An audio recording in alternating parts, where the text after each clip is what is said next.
Hello, everyone, and welcome to our virtual tour. Please get comfy. We will spend 1 hour together, get some drinks and some snacks, and enjoy. I'm Flavia Dragan from Experience Romania. I'm a national tour guide, and I love to share the beauties of my country and local experiences. I think it's obvious that today, in the context of coronavirus pandemic, tourism industry and our activity are extremely affected. That's why, together with my colleagues from Alternative Tourism Association, we've outlined a project to offer virtual experiences. Through this project, we want to promote Romania, to stay in touch with people from all over the world, and of course, to support the tour guide community. Now, some of you may know Romania, some of you may not. Romania is an Eastern European country with many beautiful sites. It's like 7 countries in one, a blend of cultures and historical heritage.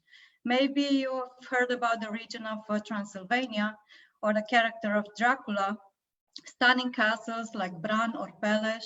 We also have many UNESCO monuments like painted churches, fortified churches, wooden churches, traditional countryside with delicious food and very nice people, and wild, impressive nature.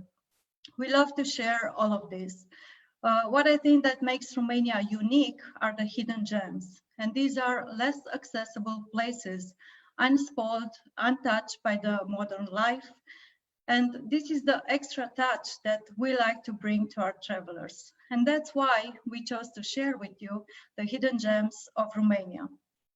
Now today, our challenge are isolation and the social distancing. However, in Romania, there are some people who have always lived in hard-to-reach mountain areas where isolation is a permanent way of life, and they also lack many comforts. And I would like to tell you today the story of some of these places. Now, let's have a look at the map and see exactly where are we going to hike today. So here we are. Here is Romania, like I said, in Eastern Europe, and these isolated hamlets are located in southwestern Romania. Now let's zoom in and go right in the middle of the national park. And there we go. This national park is called the Domogled-Cerna Valley. In the middle flows Cerna River, and here is also the main road. On one side of the valley, we have Mehedinți Mountains. On the other side of the valley, we have Cerna Mountains.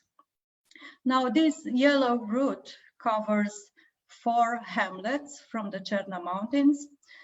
This is 17 kilometers long, with a total elevation gain of 1,200 meters. So this is neither very easy nor very difficult. This is suitable for people who are comfortable walking. Of course, there are also shorter versions of this hike. It could be 1 4-hour loop or a 6-hour loop, but this is depending on people's preferences and the available time. Now, it may be hard to believe that today, most of these places, they don't have access by car or any other vehicle. And for centuries, they lived without electricity, running water, internet, land phone, doctors. Of course, they didn't get the electricity and the internet, but they also didn't get the financial crisis and the coronavirus. Living up here, they have to be self-sufficient. So they have to work really hard on their farmland and take care of the animals. Now, here, they also don't have shops or restaurants or guest houses. And for this, they would, if they need something that they cannot produce, they would have to hike for a couple of hours to the main road, then drive or hitchhike or take a bus to the closest town, which is 20 kilometers away, and it's called Băile Herculane. Baile Herculane is the oldest thermal resort in Romania. It's a very beautiful place, and many times after we finish a hike, we can soak in hot thermal springs. So here would be the closest place where these people can find a shop or a restaurant. Now let's take our car and drive through the valley to the place where we will leave the car behind and begin our hike. And here is actually a bus station, and it looks like that. It's a wooden bus station, very rustic. Now, these hamlets may look close to the main road, but they are actually not. Here would be where we have Inălești Church, would be our first hamlet. And from the main road to the church, it's a steep hike, and you need like 1.5 hours to get there. And this is the shortest way to get to this hamlet. There are other paths, but they are twice as long as this one, and no cars. You cannot go there by car.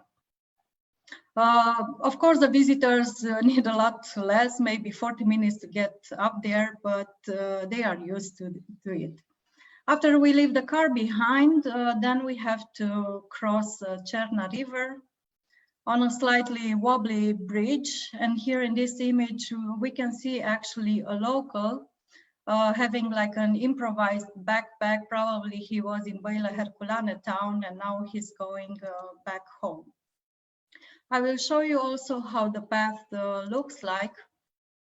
So it's quite steep, and it's like that all the way up to the church.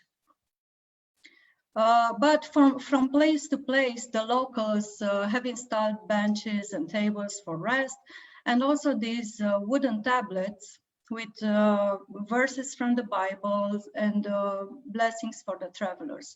This one is actually saying, "God bless you, traveler." I think this is very nice of them. Then in 20 minutes from the main road, we reach a very interesting part. These are called the wooden ladders, and here is how they look like. So we have 4 wooden ladders vertically attached on the limestone. And I will show you now also a video to have a better perspective of this place. So here they are. At a first glance, they might look scary, but they are actually very steady. So if you don't have a fear of heights, this shouldn't be a problem. These wooden ladders were installed by the locals 40 years ago for an easier access to their place. Before that, the locals would have to climb these rocks and then continue walking for another hour. Now imagine the oldest locals carrying heavy bags on these wooden ladders is not very easy. And I also have to remind you that 40 years ago, this place was not a national park. So these wooden ladders were installed by the locals for the locals. And here we can have different perspectives, and you can see how steep they are. And this is like the highlight of this hike. It's very hard to imagine that some people live behind these wooden ladders. After this, we continue walking through forest and meadows, and very soon we reach a very beautiful rest stop. It's a viewpoint, and it looks like this. And here at this place, we have a wooden benches and a wooden table, and you can have also photo sessions and Insta moments. I also call this place my office. Maybe some of you recognize this picture of mine. And the travelers are really having fun up here. It's a very nice place to stop. After this viewpoint, we continue going uphill for a short while, and finally we reach the church from the first hamlet. This hamlet is called Inălești, and this is their church. The church has a gorgeous setting, a very nice view. Here is also the cemetery. Well, I mentioned several times that we don't have roads here. So the locals built this tiny church in the 70s, and they had to carry all the construction materials up in the mountains using horses and their backs. It was a big effort, you can imagine that. And if you think maybe they could have used a helicopter, this happened in the 70s when we had communist times and they were not fans of churches. And even today, a helicopter would come here only for emergencies like uncontrolled fires and things like that. Now we have a priest here that comes from Băile Herculane town. But he comes only once a month for the Sunday service. And he said that in the past 10 years since he's serving at this church, he officiated only one marriage, and all the other events were funerals. Now, to have an idea of how many people live up here, actually today we have less and less people, but here we have now in the whole mountain region 100 houses, but today are inhabited only 30 of them. So in total, maybe we have 80 people living up here. And these villages, they are not like normal villages. And what I mean is that their houses are scattered everywhere. They are not on one street close to each other. So they are scattered all over the mountain. And your closest neighbor could be 1 kilometer away. So if this isn't social distancing, then I don't know what is. Even if we are up in the mountains, education is not neglected. And our next stop will be the school from Inalet's hamlet. And here you can see the path that the children would have to follow to get to their school in the mountains. And this is actually a primary school only for the first 4 grades. And if children want to continue their education, they would have to move to a different town. And you can imagine that most of them choose not to come back to these hamlets because it's a completely different life. And because of that, also, unfortunately, they had to close down this school 3 years ago because there are no children left in these hamlets. And 5 years ago, when I was hiking here, I met these 3 children from this image. And these were actually the only 3 pupils that the school had at that moment. And I found them sitting outside in front of the school, and I asked them, what are you doing here? And they said, we are waiting for our teacher to come. She's 1 hour late. And I said, I was thinking, why was she 1 hour late? Their teacher didn't live up here in the mountains, so she lived in a different town and she had to take a bus or hitchhike, hike for a couple of hours, climb those ladders to reach these children. And even these children, they lived in different hamlets, and they would have to walk for 1 or 2 hours to get to school. And because they were alone, they also let us inside their classroom to see how it looks like. And here it is. This is not their teacher. This is actually a guest who was hiking with me that day. And she was teaching them a little bit of English. Now, in this classroom, you can see up here a light bulb and the computers. I told you they don't have here electricity from the public system, so people have to find their own resources for these facilities. Then 6 years ago, they didn't have any light in this classroom. The only light they had was the natural light coming through this window. And of course, they didn't have the computers as well.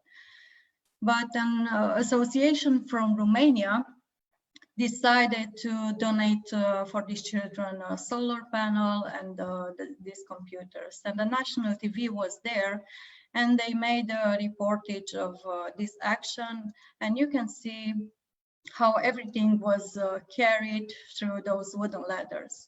So we can see here the ropes, they made like a zip lining system. And here they are transporting the battery from a solar panel, and only the battery weighs 30 kilograms. So you can see what a big effort was everything. These are all volunteers, and they were helped by some locals as well. And even after these ladders, they had to walk on that steep path for another hour to get to school. But they made these children extremely happy. I think they were more happy for the light than for the computers, because they didn't know how to use them. Lately, more and more people try to help these people. For example, there is another association called the Friends of Nature Banat. And in the last couple of years, they organized an action called Shopping at Inalet. So they would invite, once a month, they would invite people to come up here, hikers and travelers, and they would meet at the school with locals, and the locals would sell their products like cheese, honey, jam. And this is just a little bit of help for these people. We are very aware that if we don't do anything, we will not find them anymore in a few years. So we are trying to do a little bit of everything. Even me, I'm trying to help them as much as I can. I'm promoting these places through my tours, but I also included a family in my tours. I told you up here there are no restaurants. So this family is preparing lunch for me and my guests. And this way they can get some money, and my guests get a very authentic experience. So it's a win-win-win situation. I told you that they don't have a land phone, but they also, until a few years ago, there was absolutely no cell phone service. In the last years, here were installed some cell phone towers, and you can get phone service, but only from place to place. It's not everywhere. And where this family lives, in their house, they don't have phone service. And how I communicate with them, I send a text message 1 week or 2 weeks before my arrival. Then they are going somewhere out higher in the mountains. They receive my text message and then they call me. And this is how we stay in touch. And I will show you now how their house looks like. It's right here. So it's a tiny house. For me, it's like a fairy tale house. It's very humble, but also very cute. And you can see here that they have also solar panels. It's and this is how they get a little bit of electricity. And our host is Mr. Luca. He's the man working around the clock. And this is Maria, Luca's wife. They live here alone. They don't have any children. Now this is their terrace. They have many flowers. Maria just loves flowers and the vine to shade us. And this is the table where we are having our lunch. Because they have to be self-sufficient, they have all kinds of animals. These are a few details from their terrace. They have cows, they have chickens, sheep, pigs, dogs, cats, but of course a horse. Nobody has a car here because there's nothing to do with a car. There are no roads. So I could say that this is Luca's car. A horse is very important in this place. Now, usually until the table is set with food, I offer a tour of their house. They have 3 rooms, 1 kitchen and 1 bathroom. They can also accommodate people overnight, but you can imagine you have basic facilities. For example, water comes from a mountain spring. Heating, for heating they are using wooden stoves, electricity from the solar panels, but even with these they cannot have large consumers, so they cannot have a fridge. To keep their meat and cheese fresh, they have like a cellar and they keep their meat and cheese in a brine. And here is another room where a family friend, his name is Dan Alexoia. I will tell you a little bit more about him later. He made like a little ethnographic museum. He's collecting all things from locals, from different villages, and he likes to preserve all customs and traditions. And he decorated this room with things from his personal collection. So these are religious icons, but in the same room we can find handmade traditional shirts, and these are more than 100 years old. And this is the third room. You can see that everything is very simple. They are not thinking about replacing the furniture or carpets. Everything is inherited from their parents and great-parents and kept with pride. Now, before every meal, this is how it starts. We have coffee, but we also have plum brandy. It's a distilled drink made by Luca himself. It's 100% natural and is very healthy. And we have this this is like a welcome drink or a digestive. We are having it before every meal. And here you can see some of the guests doing the right thing with the right bottle on the table. And then comes Luca's wife, Maria, with polenta. She's making here polenta. They don't grow wheat up there, but they are growing corn. And somewhere on a mountain river, they have water mills where they can grind their corn. And polenta is a good substitute for bread. And here is how a meal would look like. So we have the polenta, we have chicken soup, fresh cheese, fried cheese, freshly picked vegetables. As you can see, there's nothing fancy here. We eat exactly what the locals are eating, but everything is very fresh and organic. And while we are at the table, we discuss with Luca and Maria how is life up there. And they are telling us that it's a difficult life. You have to work around the clock. It doesn't matter if it's Sunday or holiday, you have to do it to survive. Also, they don't have doctors in the area. The closest hospital would be 50 kilometers away.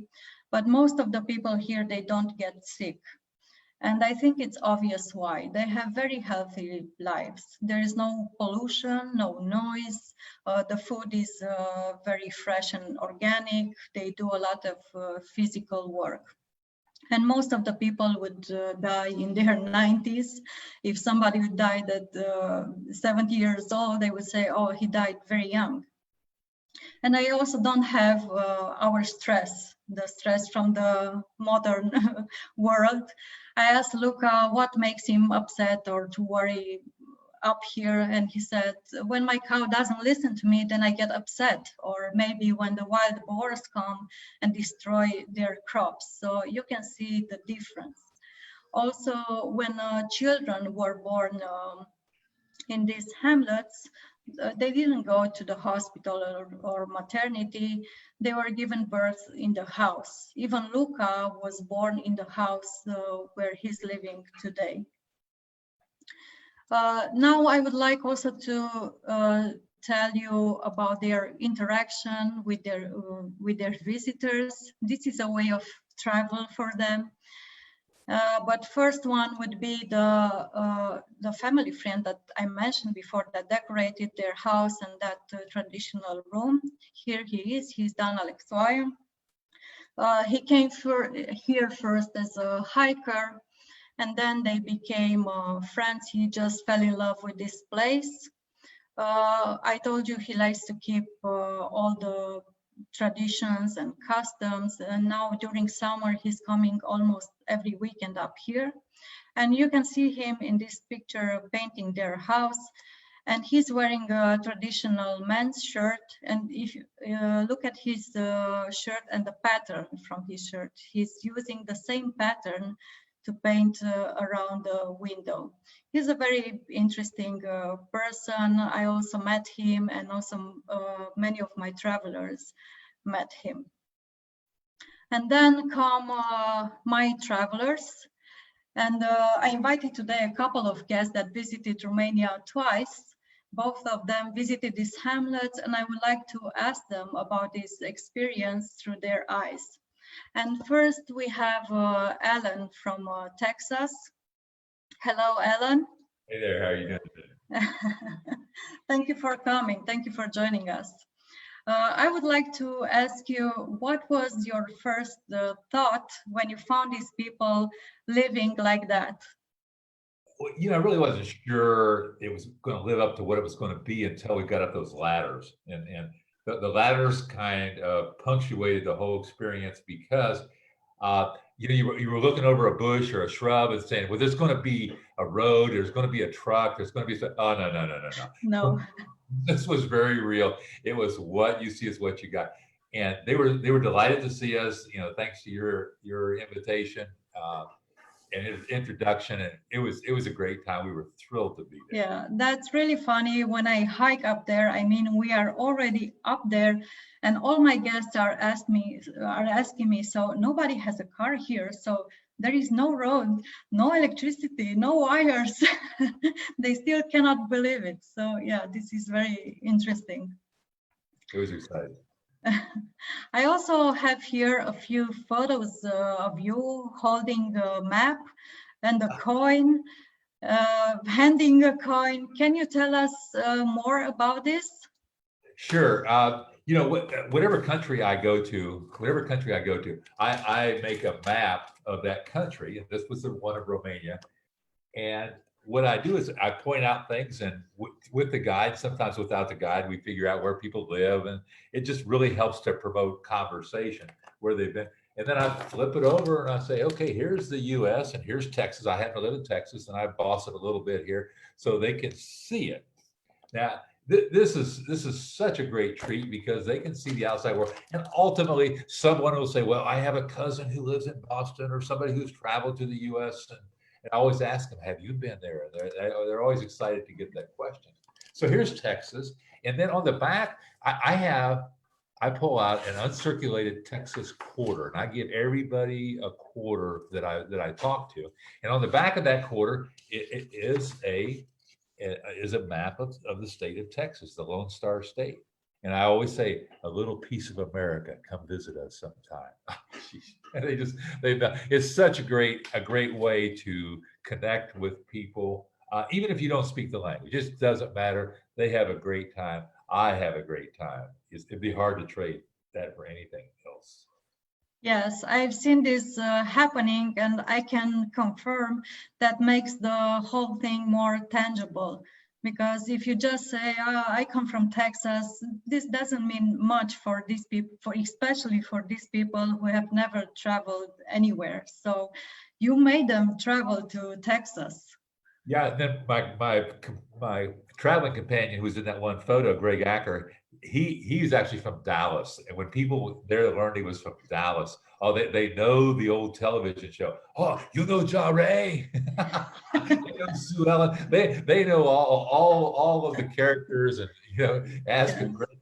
Yeah, Romanians are huge fans of this TV show. I told you how everybody would leave everything when an episode would start on TV. Even if they were at a wedding, they would leave the wedding to see the episode from This was one of the first shows from the outside after the communist era, wasn't it? Yes. Okay. That was right after the communism ended. So this was something special for us, and we cannot forget that. Nice. Thank you, Alan. Thank you. We also have with us Leah from California, and I would like to talk to her a little bit. Hello, Leah, and welcome. Hello, Flavia. Happy to be with you.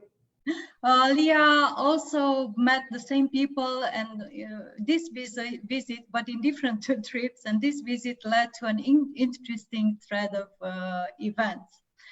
Now, Leah, please tell us a few words about your visit. How did you see it? Well, first, thank you, Flavia, for allowing us to have these wonderful experiences and these encounters. My pleasure. And it's your skill and your curiosity and your knowledge that brought us there. And you also brought me to some places that on my own I wouldn't have dreamed of or dared to go. The day before we climbed up to these hamlets on those ladders, you took us into a deep, dark, unlit cave. And so when I saw those ladders, I was a little intimidated, but I thought, well, Flavia got me into and out of that cave yesterday, so I should be able to climb these ladders. But excuse me, still, you look at those vertical ladders, and I have to say, seeing the photograph from above and looking down, I'm glad I didn't turn around to look back down. But those ladders contribute to the sense of dislocation and kind of disorientation that you maybe look for as a traveler. You want to be a little bit uncomfortable because then you're paying complete attention. You're using all your senses to make sure that you stay on those ladders and you make it to the top. and it's only fair that you should have to work like that to get to a place like those hamlets. And once you're there, you realize how lucky you are to be there because, as you mentioned, there are fewer and fewer children. Who knows how long those places will still be there. So you're attentive to everything, to the natural beauty. I'm from Northern California. We have a lot of natural beauty here, and Romania certainly rivals that. And so it's really a 360-degree experience to be on top of those mountains. And the ladders and you brought us to a place that we never imagined existed, to people whose everyday lives couldn't be more different than our own and who welcomed us very graciously. And as you said, that led to another series of encounters. Right. You had the photograph you showed, Dan, who is a friend of Luca's and comes frequently up to the hamlets and collects traditional objects and art and textiles. And so we were talking about him up at Luca's, and you mentioned that he didn't live far from where we were staying down in town. And I said I was interested in seeing his collection. So you arranged for us to go to his office and studio. And when we got there, there were reporters and a TV camera. And we were that night's news on Romanian television. And he showed us his collection, medical devices that Elena Ceausescu had used, yes. Magnificent woven textiles, musical instruments, recordings, and it was a cabinet of curiosities there. But I figured it's only fair. We had asked all those questions of Luca and Maria, and now we were being questioned by the reporters. So it was a fair exchange, and Dan was very welcoming and sent us off with a big bag of grapes from a farm in another mountain hamlet that he visits. Yes, that was an unexpected moment. And I think it's very interesting how we all connected with these people, and we are from different parts of the world, and we all got connected in a remote mountain village on top of the mountain. Yes, and I was also for the first time at Dan's office, and I saw the collection, and I was very impressed. And it was fun also to show up on TV. Now, when we think about national parks, we expect, especially in Europe, we expect to see other people along the way. And Alan, please tell me how many people other than the locals we met on the way. How about 0? We saw an occasional dog, horse, or goat, but nothing else. And Leah, can you answer the same question, please? How many people did we meet on the way? Likewise, no one. Yeah, this is unbelievable. This is exactly my point. So this is really off the beaten path. And that's why you need a tour guide to go up there. Thank you, Alan and Leah. Now it's now it's time to say goodbye from Lucas Place and continue our beautiful walk. First, I would like to show you a different path that goes to the main road. And here it is. And usually the locals use this one for the horses. And here you can see a family with their horse and carrying their bags on their horse. They can load the horse with almost 100 kilograms. This is what they said. Don't think that this path is easier than the other one. It's also quite steep and twice as long as the first one with the ladders, but you cannot go with the horses on those wooden ladders. So this is an alternative to go up there. After this, we continue our hike. We reach the next hamlet, which is called Cracu Mare. And this is how the view looks like with Mehedin's mountains on the other side of the valley. It's a very pretty place. And here is a local. What's interesting about this local, I will show you a close-up, are the shoes. So we could say that these are the Romanian traditional shoes. Normally they are made of leather, but these are made of rubber. And in most of the places in Romania, people are not wearing them on a daily basis. You can see them maybe with a traditional costume on a special occasion. But here in these mountains, most of the locals are wearing these, and they say these are the best mountain shoes. They have a good grip and they last for 2 or 3 years. It's very nice to see them. And here we reach a beautiful viewpoint.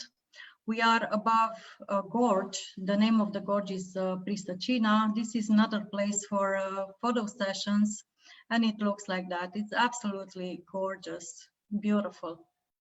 And very close to this viewpoint, we have this picnic table, which is right on the edge of the mountain.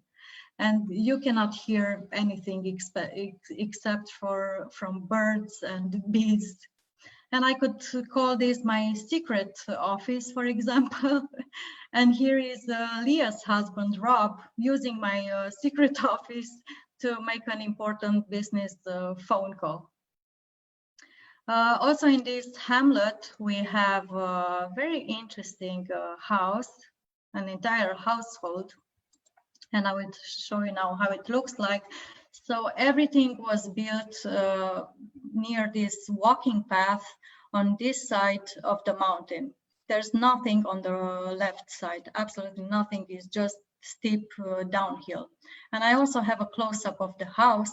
So they built this house from wooden beams, but only 3 walls. The 4th wall is the mountain itself. And the locals say that this is more than 200 years old. And you can see here the other things that they build along the house. It's like an entire household. They also have animals there, but everything is along the walking path. And they had goats and cows and everything there. Now, I took these pictures when this house was inhabited. And the woman that used to live here, she passed away recently, last year, and at 98 years old. Now, I showed you before where is the closest cemetery. So they would have to carry the coffin from this old house, which is right here, to the cemetery, which is here. And this is 1.5 hours walk. It's pretty far away, and especially with the coffin. And at this funeral was Luca with his friend Dan. And Dan took a video of the funeral and how the coffin was dragged by the horse. And I would like to show you now just a few images, because I'm sure you have never seen something like that in the 21st century. So here comes the horse, and behind him is a sled, and attached to the sled is the coffin. And this is how they had to drag the coffin all the way to the cemetery. Now it's really difficult to imagine that something like this still happens today somewhere in Europe. But this is normality. There's no other way to do this. I think this is very interesting. All right, then we continue walking to the next hamlet, which is called Prisacina. And here I will show you their water mills. I told you before, they grow corn and they make cornmeal at the water mills on a little river from the forest. And so here they are grinding corn, but they also have power generators to produce a little bit of electricity. Also here is the first time where we can see horses and carts, because they have wider forest roads. And here is a local that is wearing a sponge mattress. And if you're looking at her shoes, these are the same shoes that I mentioned before at the other local. And this is how the village looks like. They also have a very beautiful setting, but here we have less houses, but they are a little bit closer to one another. And from Prisacina comes our last hamlet from this hike, which is called Dobraya. And here we can find the next school and church. And between Dobraya and Inelets, where is the other church and school, is a 4 hours walk. So it's quite far away. You can see how far the children, if they had, would have to walk to get to a school or a cemetery. And also here is the first place where we can see a car, but don't think they have proper roads. Only a few people have cars. We have only a dirt road, a steep dirt road. So you would need a 4-wheel drive to climb these steep dirt roads. Let's not forget that we are still on top of the mountains. So maybe life looks here just a little bit easier and more accessible, but trust me, it's not. Most of the people are happy only because they can use horses and carts. And from here begins our descent to the main road, which is also quite steep, and it takes 1.5 hours. That's going downhill. If you want to go uphill, it takes double, like 3 hours. So this was our hike for today, our virtual hike. I never thought I would say virtual hike, but here I am. I chose this story because sometimes we forget to be grateful for the things we have in our lives. I wanted you to see that there are some people who have a lot less and they are happy with a lot less. And I ask everybody living up there if they ever thought about moving to a more accessible place where life is easier. And even if they have a hard life, all of them said absolutely not.